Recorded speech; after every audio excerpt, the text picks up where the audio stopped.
than our governor when we were hit by a major catastrophe like Ian, a hurricane, and he didn't say, somebody give them money, and he didn't say, you do this. He built a bridge in 3 days.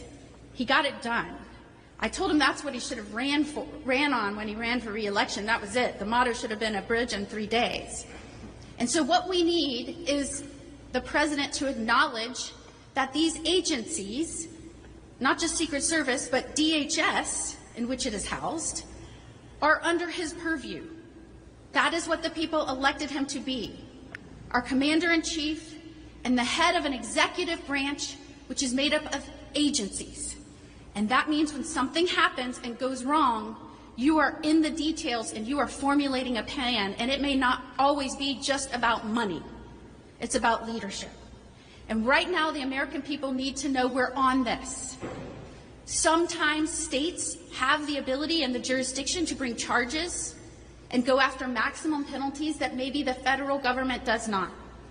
And that doesn't mean it's a turf war. Somebody asked me about that before. It is very common for state investigators, state prosecutors to work with our federal prosecutors and federal agents on dual tracks with different purposes. And we may have different charges here, and that's why with Governor DeSantis' leadership, I am proud that Florida Department of Law Enforcement and the Florida Highway Patrol will be looking into and investigating what happened when something went terribly wrong, when someone was allowed to remain on the periphery of a golf course in a tree line for 12 hours and get within 500 feet of the President of the United States. We also need trust and transparency.